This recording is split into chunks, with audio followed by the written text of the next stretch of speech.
Hello everyone and welcome to today's Story of the Blues, and tonight we face York City at home and it's the first game since David Unsworth's departure. I do apologise on the last video, obviously it was very hectic. Unsworth's removal came late. I'd actually prepared after the video and I forgot to throw on the opening credits, but the advantage is it gives me time now to remove Unsworth from it.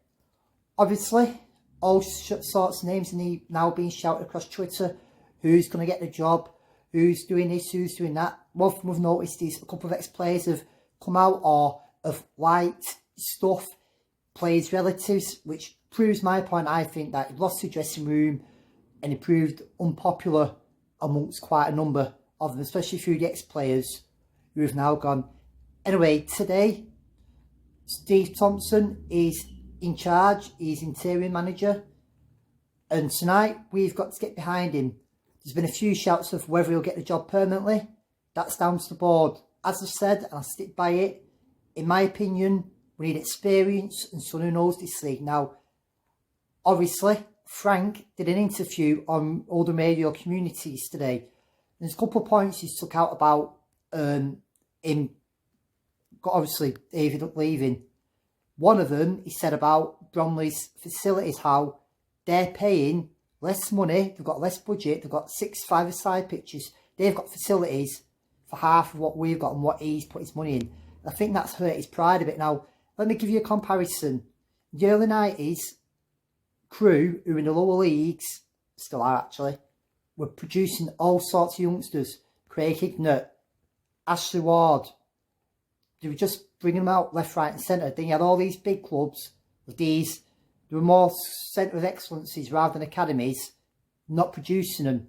Now, when that elite play performance come in, Crew got the top grade. And since then, other clubs have looked at what Crew done and have obviously caught up and evolved. The likes of Stoke, Wolves, bigger clubs, United, Liverpool, City.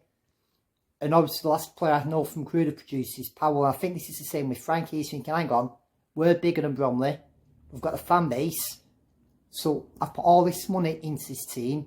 Unsworth, why are you not producing the results?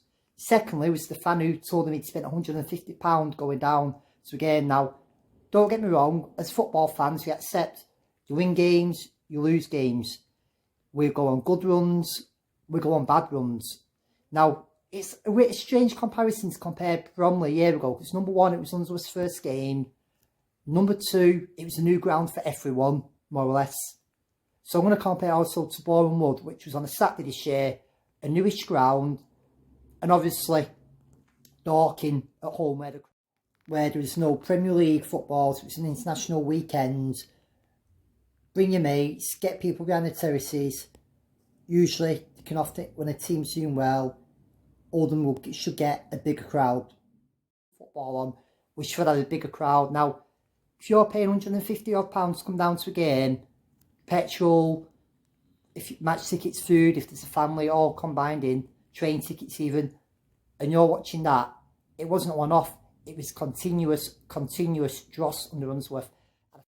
I think Frank finally saw that with his own eyes and realised time was up. Now, if you listen to the Boundary Park Alert System podcast, they mentioned the summer about Thompson going into a more of a coaching role, which makes me think, was this on the cards? Were they looking pre-season? Obviously, Unsworth had to have a chance. He's brought his own players in, and it's clear from the start it wasn't working. Now, if Thompson does well and applies for a job, good luck to him, and what have a go.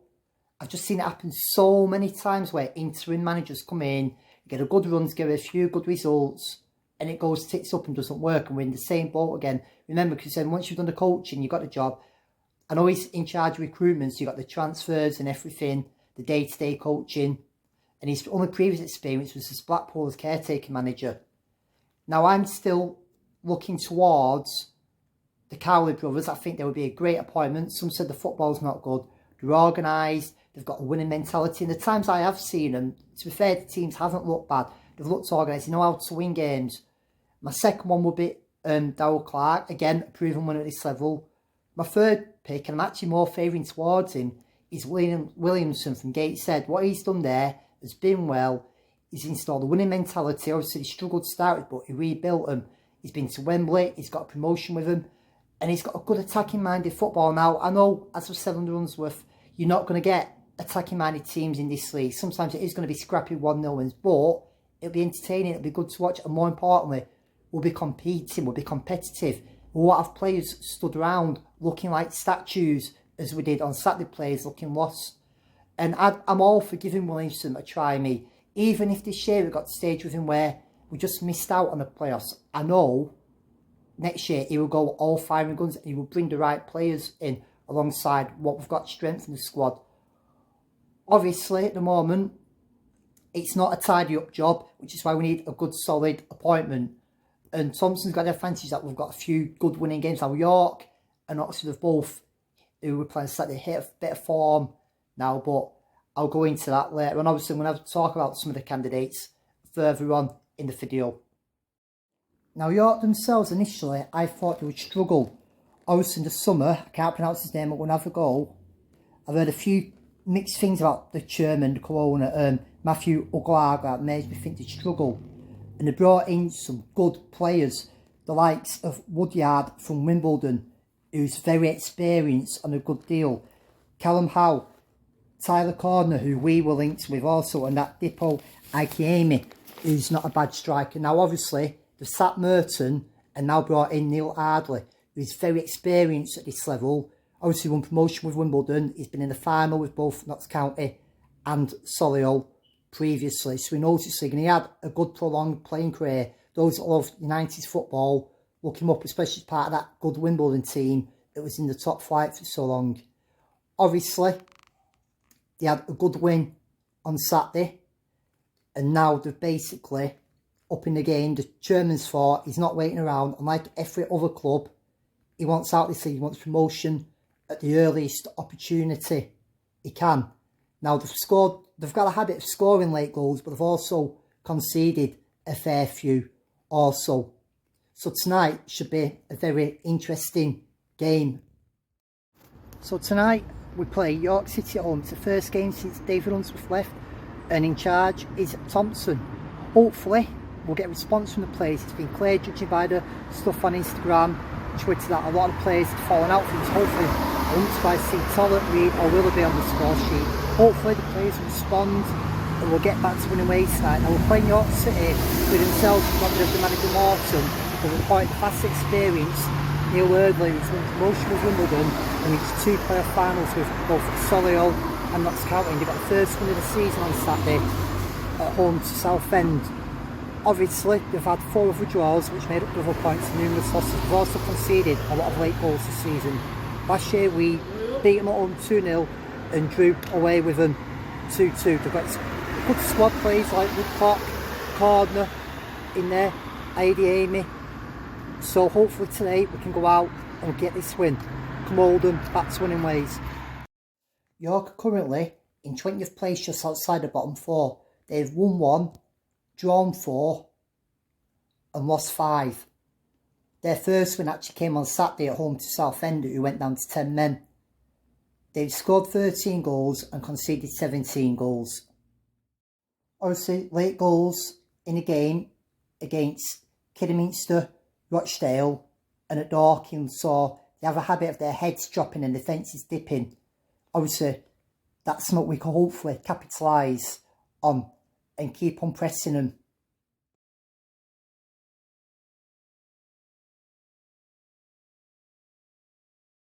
Obviously, there's been a lot of questions about who should be the next Oldham manager, who fans want. So before the game, I've gone and asked a couple of fans who they'd like to see take over the reins from David Unsworth. So let's have a listen to what people have had to say. Ian Croup, a friend of mine, and he's fresh back from Marseille from the rugby. How are you doing, Ian? Good, thanks. Are you glad to see the back of Unsworth? Absolutely. And who would you like as the new manager? Daniel Clark seems to be the one that's a bit of a standout, so fingers crossed, but let's see what they decide. Thank you. Ted, how are you doing? Are you glad to see the back of Unsworth? Yeah, I'm sad to see the back of Unsworth, but it's the right thing, yeah. Who would you like to replace him? Sorry? Who would you like to replace him? Well, I'd like somebody who can play fast, dynamic football, but I want, ideally, I'd say something like the Kellys. Right. Yeah. Thank you. Alright, Si, are you glad to see the back of Unsworth? Most definitely. Who would you like to replace him with? There's a few, I would say, but probably my first pick would be Darryl Clark. Right, thank you. George, are you glad to see the back of Unsworth? Yeah, final straw Saturday, getting beat off probably 3-0 had to go. And who do you want to replace him with? A lot of managers are getting rumoured. Let's see how this guy gets on. We start winning, start playing good football, we're all going to want him to stay. You got any particular favourite? Sorry? Have you got a particular favourite though? Neil Warnock. Someone had to say that. Are you glad to see the back of Unsworth? Absolutely. And who do you want for the new manager? Mickey Mellon. Right, thank you. The next manager is one I would really like to take a punt on, and that's Mike Williamson. Obviously, he had a distinguished playing career. Obviously, he was at Newcastle for a bit, but played a lot in the lower leagues. He won the National League North with Gateshead in 2022, and he also took him to an FA Trophy final last year. He kept him up after a shaky start once he got the feet settled on the ground comfortably, playing some good football, scoring some good goals. This year, they're trying to build and emphasise on that. He does come across as someone who is loyal. It won't surprise me if he does want to go further with Gateshead, but I also see him as a young, ambitious manager, and he may see Oldham as a next step up for him. I do think he'll end up getting into the Football League, but I think he'd rather go up with a team winning the trophy or winning promotion. And I see all the signs you might have saw many years ago in Ian Dowie. As a manager, he's fast, ambitious, he understands the modern game, and he wants to climb that ladder. Another name that's been put forward has been Mickey Mellon. Now at this level, he's experienced. He won Conference North playoffs in 2009 and 10 with Fleetwood. He then took Fleetwood up to the Football League in 2011 and 12. He took Shrewsbury from League 2 to League 1 as runners-up in 2014 and 15. And he took Tranmere out the National League playoffs in 2018-19. So basically, he knows this league, he knows what he needs to get out of here. He went back to Tranmere, it didn't quite work out, it didn't do well at Dundee United, but I think if he comes to Oldham, it's a fresh new challenge. He'll be hungry to build on his success, what he's already achieved. First manager I'm looking at is Danny Cowley. Now, he didn't really have a big playing career, but his brother have done a good job of management. They took Concord Rangers from the Essex Senior League into Isthmian Division 1 North. They took Braintree to the playoff semi-finals in the National League, winning the first leg against Windsor, but lost the second leg, so going out 2-1. Took Lincoln into League 2, then into League 1. Don't forget they had a good cup run with Lincoln as well when they were in non-league as well, which saw them go out to Arsenal. They also won the EFL Trophy, and they've obviously had later spells with Portsmouth and Huddersfield, so straight away the record stands out that they know this league, they know how to win it, and they've also had further success as well. So the next manager has been one that's been suggested by a lot of people, and that's Darryl Clark. And now at Salisbury City, he got promoted to the Conference South from the Southern Premier League in the playoffs. He then got promoted from the Conference South playoffs to the National League, or Conference Premier League it was then. He took Bristol Rovers back into the Football League, the National League in the playoffs. Obviously, he went down with them but brought him up at the first attempt. Then got promoted the following season at the first attempt in third place also, which again was a fantastic achievement. He then later on got Port Vale promoted through the EFL playoffs, so he knows what it takes to win. He knows what it is to win the playoffs lottery as well, which at the moment is our best bet to go up this season. And obviously, reviews about that is that he does play very good football also. Obviously, Liam Richardson's been mentioned now. He has won a League One title with Wigan. A lot of people at Chesterfield credit him for being a good number 2 to Paul Cook. He's worked with him at both Chesterfield and Accrington. So obviously, he does know lower league football. He has got links with Darren Royal from his time at Wigan, which does worry a few people. I don't think it'd be a bad appointment, but I wouldn't say he'd be in the first 3 managers I'd be looking at. Now the next 3 managers are names that have been floated about now. Luke Garrard at Boreham Wood. For me, I wouldn't have him, yeah. He was National League playoff finalist 2018 and he also won the Hertz Cup, but that's about it. I watched him play, he's organised, he's done alright with Boreham Wood, but Mark White talk about a team that win a plus but will want to go up, and I think that's the club, but he falls in the same category as Graham Westley for me, Brian Talbot. At a club like Boreham Wood, he's got the freedom to do what he wants. I think the step up in the next level would be just a bit too much for him. And his football's never really appeals to me. I don't think the fans have patience with him.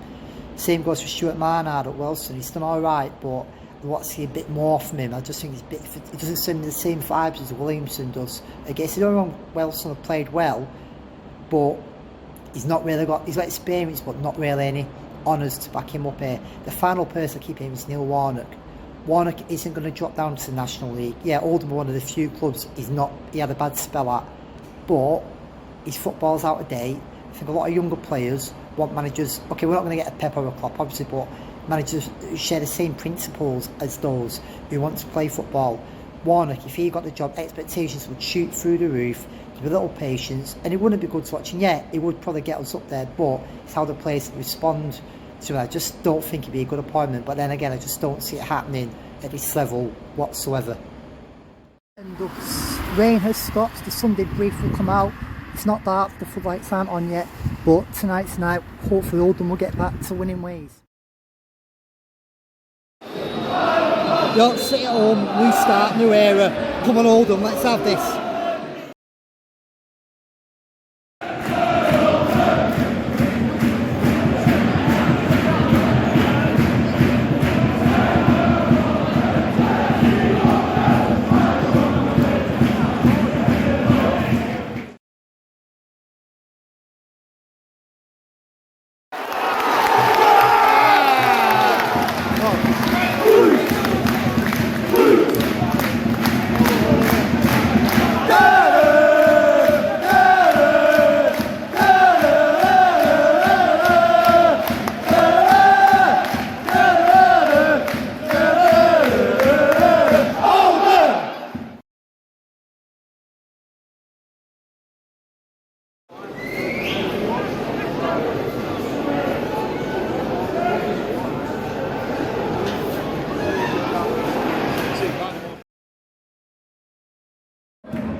Good first half, a nice score from Nuttall. His celebration shows what it meant for looking better in attack, pushing forward. The defence was solid.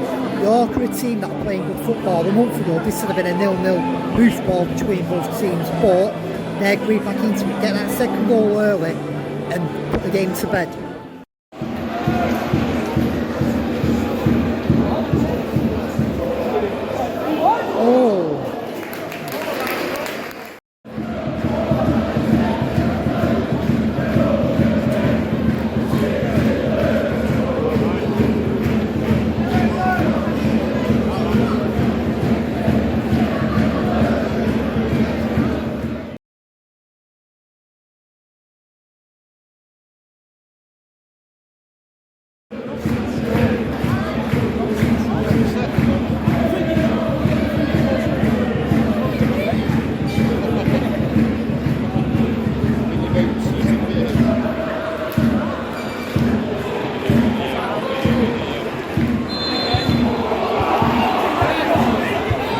Ref is a nightmare. Mackie, you're right, he's a cunt.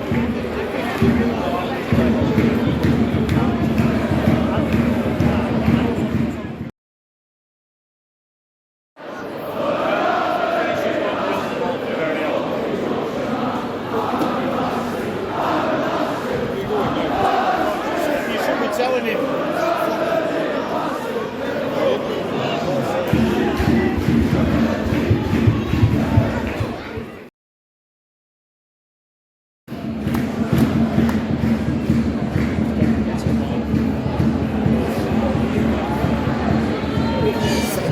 bit too much my liking now, putting a bit too much time on the ball.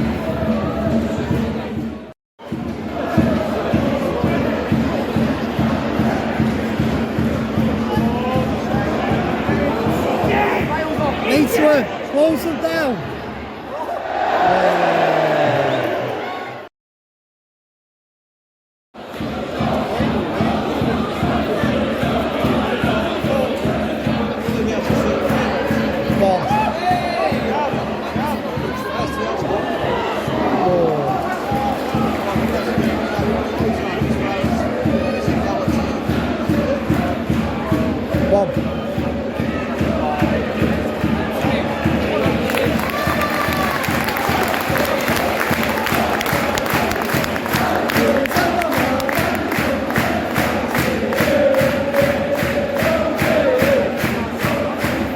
Well, if I don't see you next weekend, I'll see you in another home game.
Come on lads, see the game out. I've had to go home now, I'll go to work. Let's win this, come on.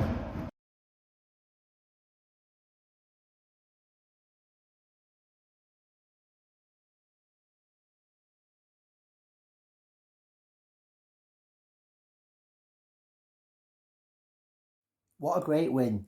And see how much that goal meant to Nuttall. Let's just look at his celebration again on that goal and what it meant to him.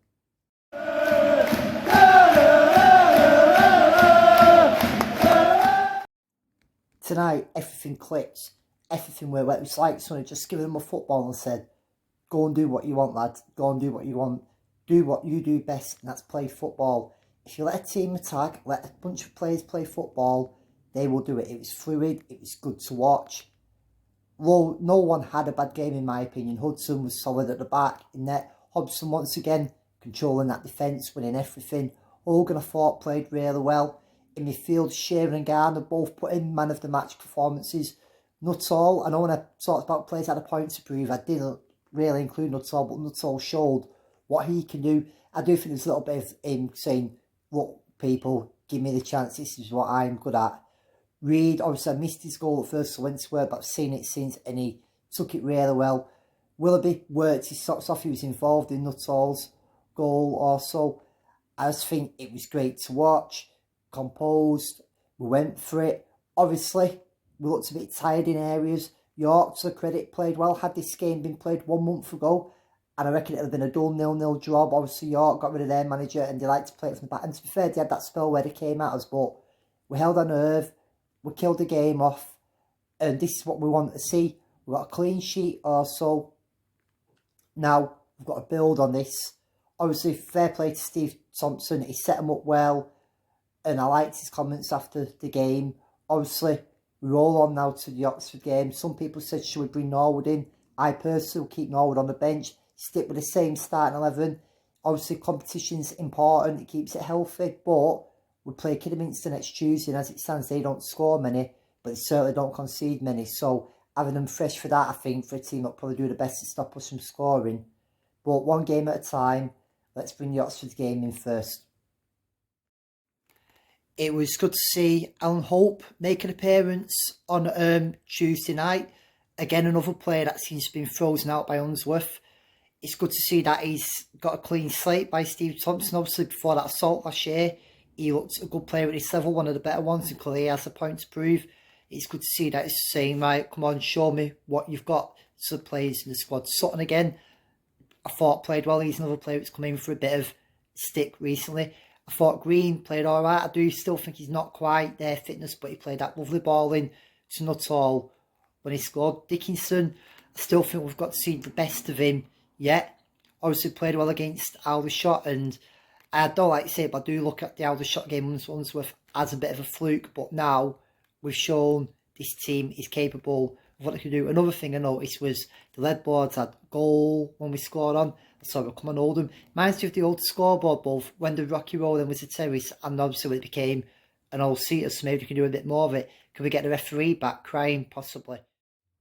Can we see the come on Oldham's? Or remember when the referee used to tell a player off and they had the player crying when an opposition player got either booked or sent off?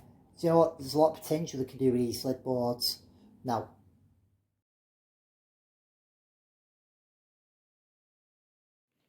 So we've got Oxford on Saturday, Oxford City that is. On Tuesday we're away at Kidderminster. And then on Saturday we're away at Wealdstone. So we are counting up the miles, but I'm hoping to do at least definitely Oxford and Kidderminster. I'm unsure about Wealdstone at the moment, but hopefully let's have a good crowd. Again, the Chaddy End is open on Saturday, and I'd love to go in, but a lot of my mates aren't keen. It holds a lot of good memories, I think, for the nostalgic reasons. It'd be good to be in there.